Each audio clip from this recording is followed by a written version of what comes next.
未來亞美尼亞身份會越來越從紙面身份轉向真實身份。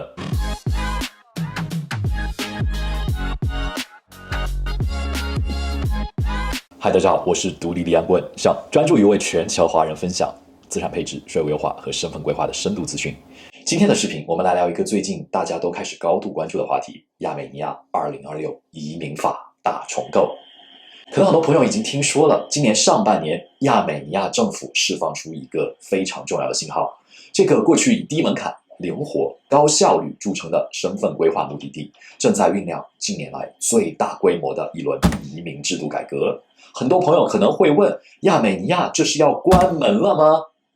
我個人判斷是 ，no， 它不是在關門，而是從過去低門檻身份逐步轉向高質量長期居留。通俗一點講，亞美尼亞正在從非常寬鬆的後蘇聯移民體系，逐步轉向一個更歐洲化、更數字化、更強調真實經濟聯繫、更強調長期合規記錄的新體系。那麼這次改革到底釋放了哪些關鍵信號？今天我們就重點來聊6個方向，建議大家先讚後看，好運不斷。Let's get into it。1. 特殊護照路線可能正在進入歷史階段，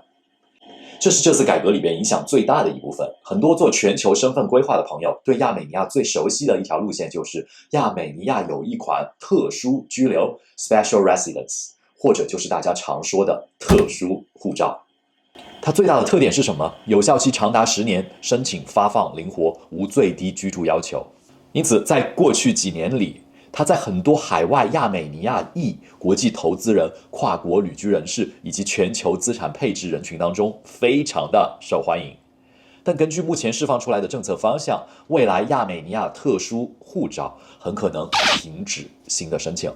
請注意，我這裡說的是未來可能停止新申請，因為目前相關政策仍然屬於改革方向，而不是最終已經完全落地的實施細則。那已經拿到特殊護照的人怎麼辦呢？目前業內普遍的判斷是，已經獲批的身份大概率仍然是有效到期的，但是未來續簽時可能會逐步併入到新的永久居留，也就是 PR 體系當中。這裡其實也要提醒大家一句，如果現在還有人對外宣傳一步到位直接拿特殊護照，大家確實要多留個心眼，因為從目前整體政策的方向來看，過去那種低維護成本的長期身份的機會，未來可能會越來越少。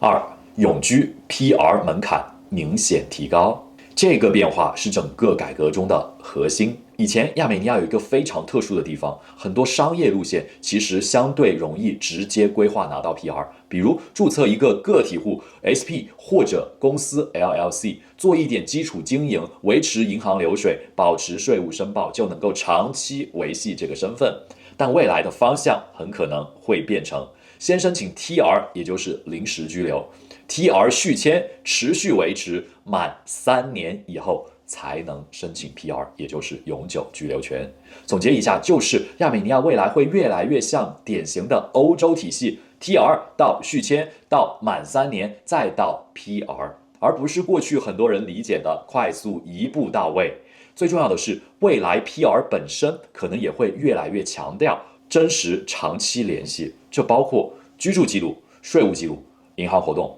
經濟貢獻、經營持續性，甚至未來可能包括更強的數據聯動。總而言之，未來亞美尼亞身份會越來越從紙面身份轉向真實身份。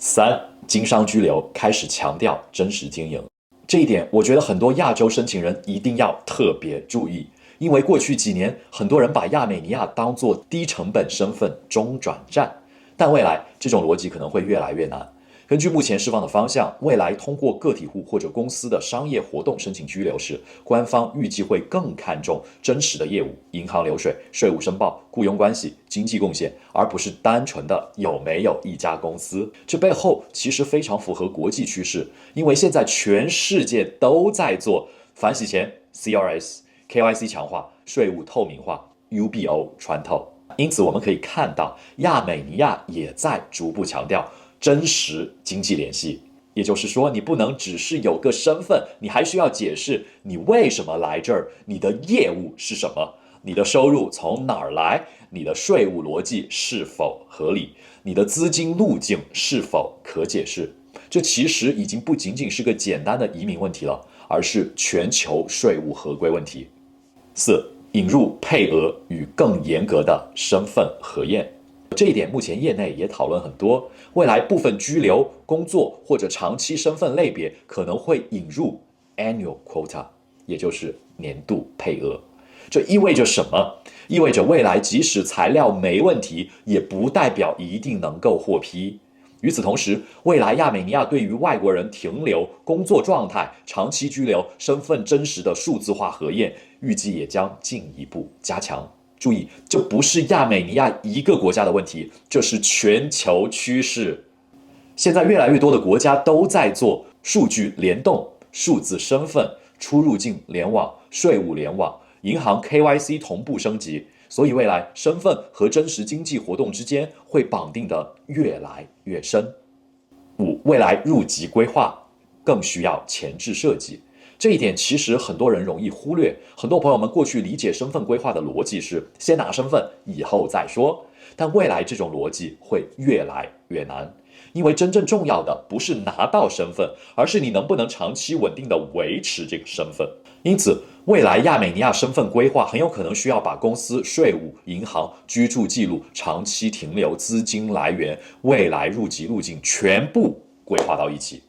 這也是為什麼我一直強調，未來全球身份規劃已經越來越像長期結構設計，而不是辦個卡。6. 流程電子化和軟移民間概率上升。這個變化很多人可能低估了。未來亞美尼亞預計會推動全部線上申請、生物識別卡、數字化審核、電子化身份管理，同時最終 biometric 也就是生物信息採集，大概率需要本人到亞美尼亞。這裡很多朋友會問，未來會不會出現所謂的移民監？目前所有公開信息裡還沒有明確寫身份持有人每年必須在亞美尼亞住多少天，但我個人認為，未來亞美尼亞出現軟移民監的概率確實在上升。什麼意思？未來可能不是硬性的規定你每年必須住滿183天或者多少天，但官方會越來越看重你是否真的長期與亞美尼亞存在聯繫，比如出入境記錄、銀行流水、租房、消費、稅務、經營、本地活動等等。這種邏輯其實已經越來越接近很多歐洲國家目前的身份審核方向了。看到這裡，我相信很多朋友們又要問了，為什麼亞美尼亞會變呢？答案其實很簡單，因為整個世界都在變。過去幾年 CRS 全球推進， FATCA 不斷強化，全球反洗錢升級，俄烏之後資本流動變化，數字身份系統得到普及，銀行 KYC 在持續升級，這些變化都在推動各國重新定義身份。未來真正有價值的不再只是拿到一個身份，而是建立一個長期穩定、可解釋、可持續、合規的全球身份結構。最後，我想說的是，亞美尼亞並不是在關門。事實上，即便未來改革落地之後，亞美尼亞大概率仍然會比很多歐盟國家，甚至非歐盟國家都更靈活、更低門檻、更容易落地。它更像是從極度寬鬆升級成為了輕量版的歐洲體系。因此，對於已經在規劃亞美尼亞 TR、PR、個體戶路線、公司路線、特殊護照、銀行開戶加居留權聯動的朋友們，我現在的建議依然是，如果準備做，能提前布局就盡量提前。因為未來費用可能會更高，審核可能會更嚴，配額可能會更緊，特殊居留可能取消， PR 與入籍路徑可能會進一步拉長。而2026年11月前後，很可能成為亞美尼亞身份規劃歷史上的一個重要分水嶺。未來真正稀缺的已經不是第二身份本身，而是一個能夠長期解釋你資產、稅務、銀行和全球生活邏輯的完整結構。